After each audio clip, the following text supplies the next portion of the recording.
momento de una nueva macroscopía acá con el profe Santiago Bondel. Bienvenido. Buen día. ¿Cómo le va? Bien. Gracias por venir una vez más. No, al contrario, está muy bien. En la continuidad también de la semana pasada, pero bueno, con varios temas también que tienen su, sí, vamos a ver, su lupa. Sí, quería comentar brevemente porque venía escuchando en la entrevista que hiciste recién. Qué interesante, ¿no? Qué complejo es esto de que, bueno, probablemente uno podría denominar, hay zonas de sacrificio que, bueno, pues son intereses muy fuertes y muy difíciles y encima de un recurso que por ahora no se ve la forma de reemplazo, ¿no? Claro. A mí me pareció muy interesante y que se sepa, y como bien dijo quien entrevistaste, él explica. Lo demás es un tema de, como casi todos los temas de investigación científica, necesitan, la información que esté explicada, es la sociedad la que tendría que poder definir que está dispuesto o que no está dispuesto, lo cual es fácil decirlo y sabemos muy bien, es muy difícil concretar. Pero bueno, digo porque me pareció muy interesante el rescate de esa temática, que es muy importante, ¿no? La del fracking y todo esto. Es que de nuevo, y hace cuánto también que aplica a la geografía, hace cuánto se contrapone este desarrollo económico de recursos, decir, bueno, necesitamos esta explotación, pero en detrimento y con un ocultamiento también hablábamos fuera de la información, atentando contra la vida de cuántas familias en este caso o cuántas más invisibilizadas a lo largo del país, ese es el tema, ¿no? Sí, de una actividad. En realidad, yo por lo menos entiendo que desde los 80 para acá, en el momento que los bienes pasaron a ser tener menos valor que la cuestión financiera, ¿no? De golpe el papel o la especulación logra más valor que una heladera o una fábrica de algo, porque el verdadero bien de los 80 para acá, en lo que se generaliza como neoliberalismo, está más relacionado con hacer, entre comillas, trabajar el dinero, lo cual genera esta cuestión de acumulación creciente que, bueno, no se le ve la salida si no es con decisiones sociales que, bueno, en algunos lugares quizás se está atendiendo. Es difícil dejar cierto confort, que después vamos a hablar del confort. Ahora mismo cuando vos lo digas, porque es uno de los temas que abordaron la semana pasada con Robert. Sí, pero bueno, me gustaría, porque habíamos comenzado con ciertos rescates históricos, efemérides meteorológicas, por decirlo así, de la región, de datos que uno consigue gracias a la bondad de colegas, de conocidos. Así que la semana pasada dijimos de precipitaciones en noviembre, y el dato de octubre que nos había dado Salgado ahí en Lago Puelo con 40 milímetros, lo cual parece un número importante, no lo es para la zona ahí frente al Motoco, solo 15.3 acá en la DPA de Bolsón, 40, 15.3, y ahora recibimos del vivero de Mallín Ahogado 18. O sea que muestra gradientes, y como siempre hablamos con esto tan importante que es depende dónde en estos lugares, ¿no? Y lo que traje ahora es de temperaturas, pero datos que solo por ahora tengo de la década del 50 a la del 80. Alucinante. Y un dato interesante, por ejemplo, en el 80, el 28 de noviembre del 80, hubo 35 grados. Acá. Epa sí. Nada de hacernos los sorprendidos ahora, 25 entonces. grados, sí. Y muchos años hubo 30 o más de 30, ¿sí? El año 55, el año 66, el año 76, el año 78, siempre hubo algún día con más de 30 grados, ¿sí? 35 hasta el 80 era el máximo. Pero a la vez, noviembre es un mes no inesperadas, de heladas ocasionales importantes, ¿no? En el 65, 2,5, casi 3 bajo cero, en el 73, en el 75. Fíjate que en el año 78, año duro en la historia, hubo un día con 30 grados sobre cero, 30.4, pero a la vez hubo otro día con 2 bajo cero. O sea, y ese mes hubo 6 días con heladas. Así que el agricultor, quien depende de la fruta, habrá estado temblando, ¿no? En estos rangos de años, de 55 al 80, el año 75 tuvo 7 días con heladas. O sea, un mes, tener 7 días con heladas en noviembre, con todo una dinámica casi veraniega, es bravo. Pero a la vez también, año 68, ninguna, año 79, ningún día con heladas. Es decir, que ya venían preparándose entre el 75 y el 78 y dijo, tenemos 7, 8 heladas por mes, y no, en el 79 no pasó. Claro, lo más frecuente son entre 1 y 3 días con heladas en noviembre. Ojo, esto es golondrinas, acá en el campo forestal. Es decir, no es lo mismo quizás más abajo, o en un lugar con reparo, en un lugar, esto es una cuestión de dónde se toma. Y entonces rescato 3 conceptos que creo que ya lo dijimos alguna vez, pero vale la pena insistir, y que valen tanto para cualquier poblador como para la decisión de lugares donde se han formado pueblos o ciudades, que es calidad del sitio, ¿sí? Posición, o sea, donde estoy en relación a otros, y la función que va a cumplir ese sitio. ¿Sí? Esos son los 3 conceptos casi elementales, pero que intuitivamente todos lo aplicamos, claro, y no todos podemos decidirlo. Dos ejemplos patagónicos que son interesantes y modernos.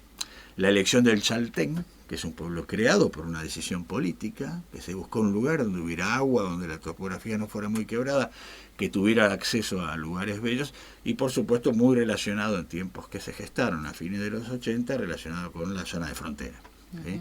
Entonces, en realidad lo primero que tenía que cumplir el lugar es estar donde tenía que estar, cumplir su función, frontera y turismo.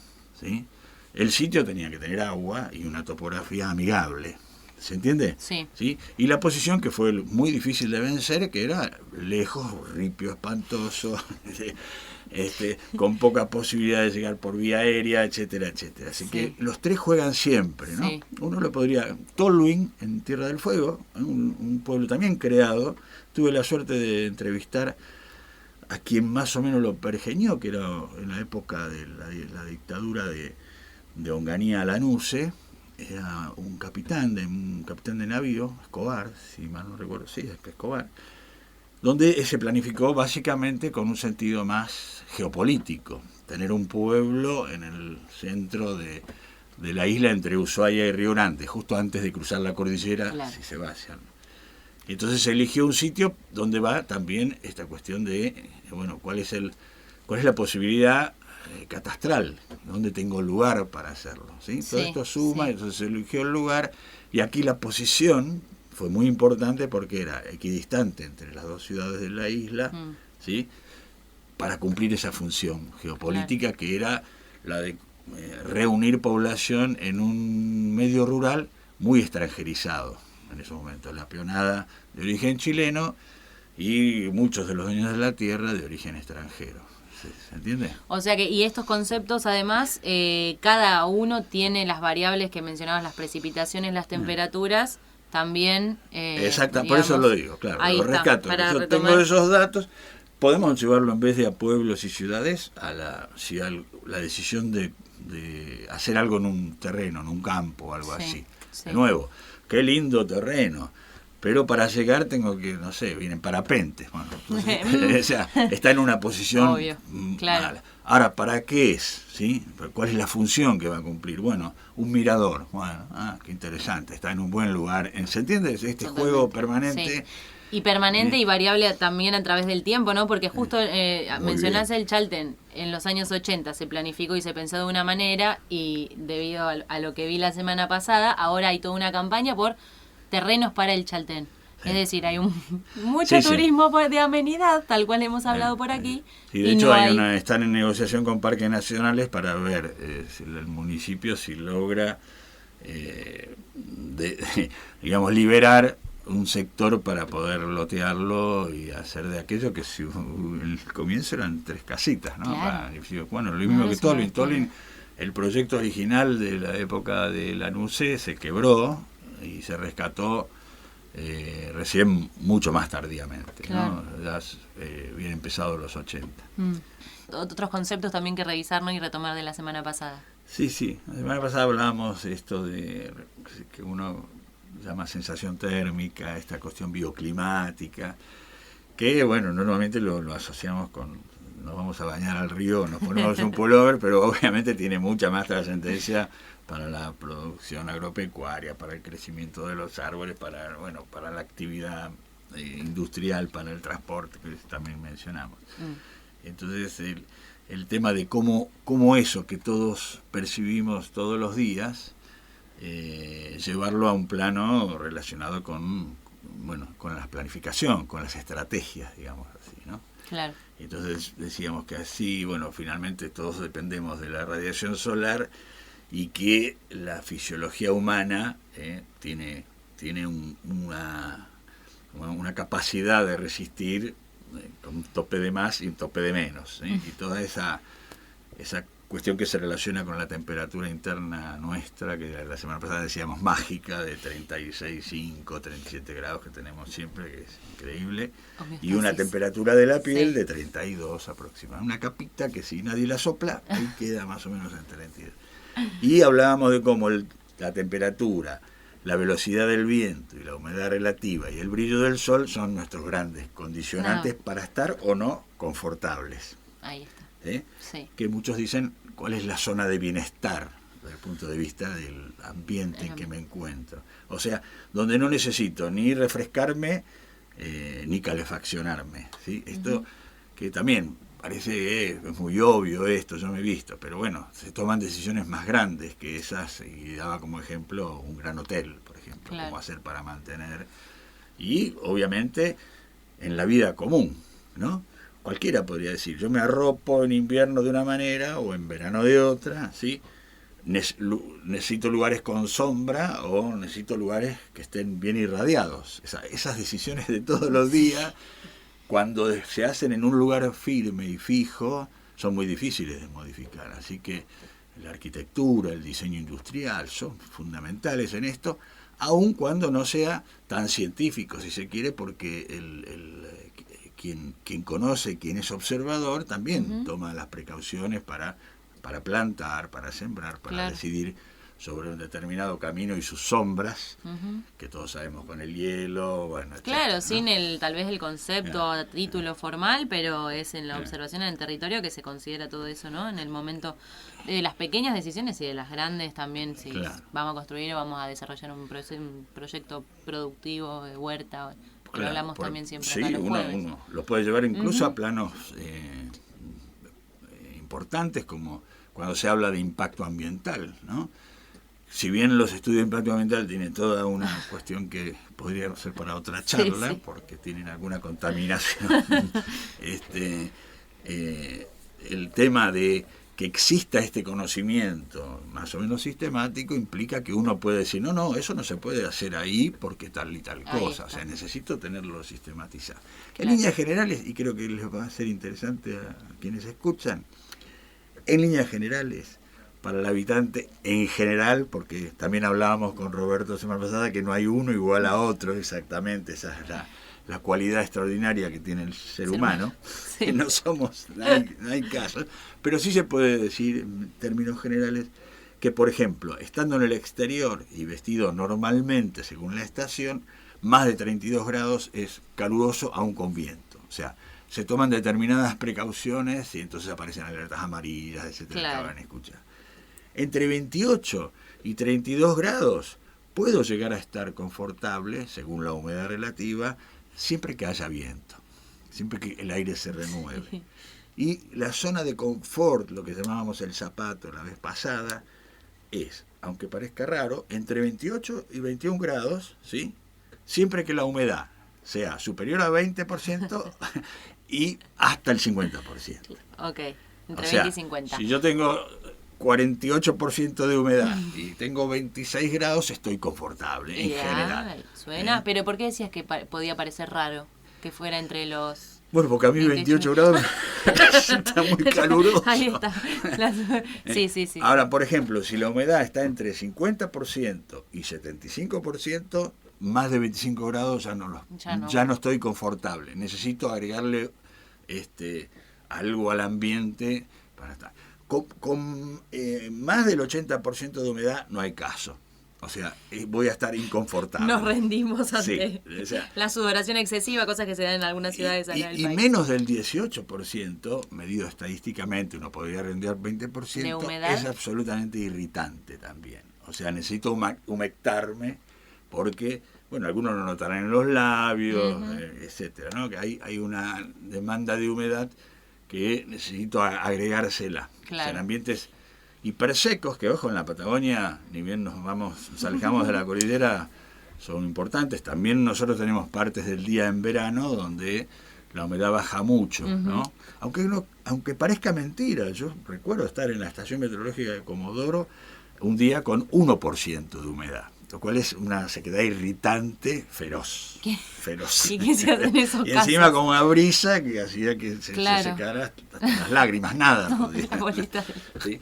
Y bueno, quien está estado en Santa Fe o en Rosario o en La Plata con mucha humedad sabe que... Así que los todo extremos esto, no son buenos, aplica para todo esto es interesante, creo yo, sí, porque permite justamente determinar estrategias.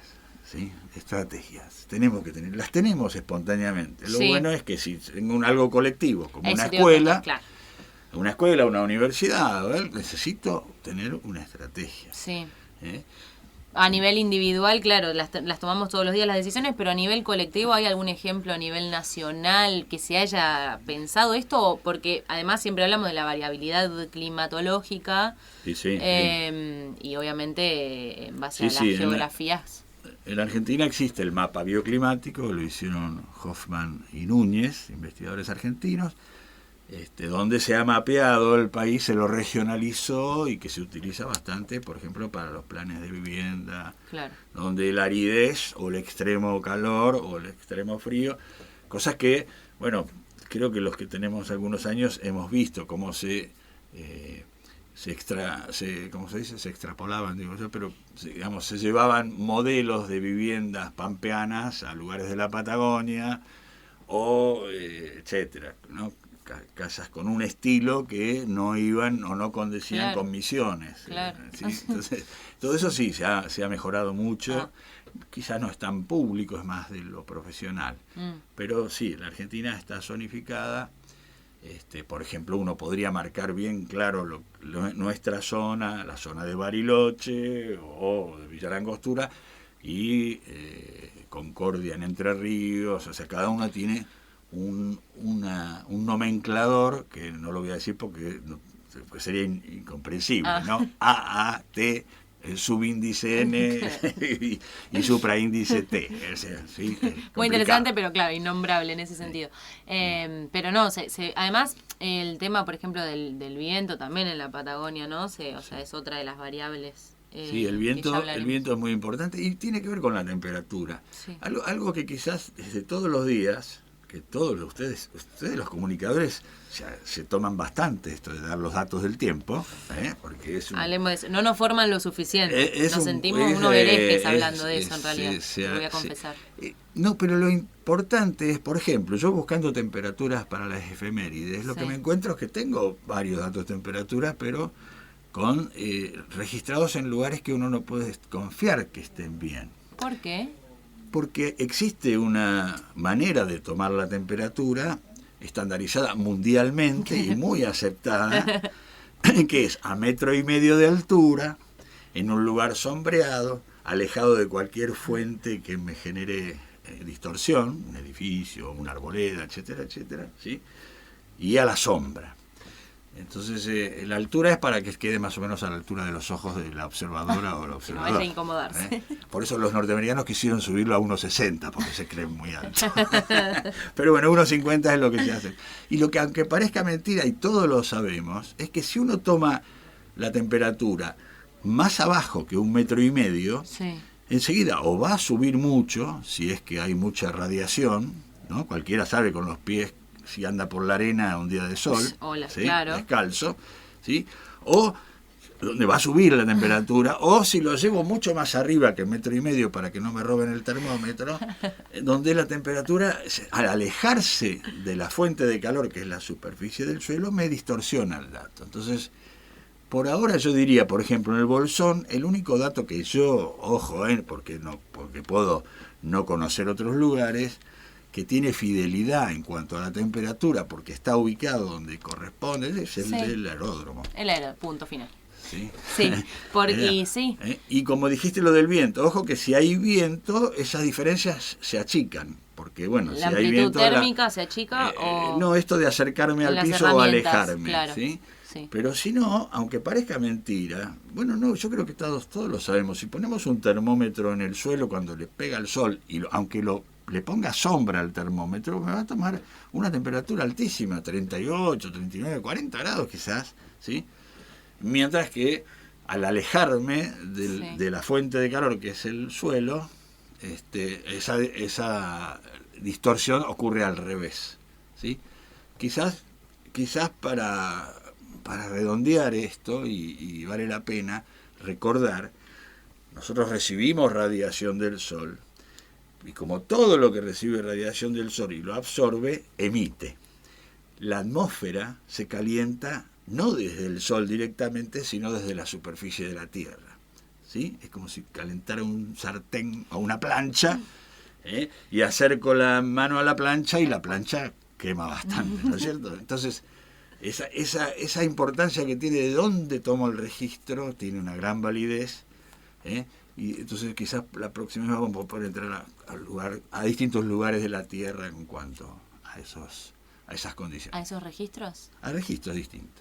Acá empezamos en Patagonia Andina con el termómetro que está en el primer piso. Ojo, al piojo, sí. Ahí va a decir el profe, ¿hay fidelidad o no con lo que dicen en base a ese instrumento? Ahí lo vi, sí. Uy, no, me quedo con el del aeródromo. Okay. Clarísimo, no más preguntas, señor juez. Santiago Bondel, en el espacio de macroscopías, gracias una vez más.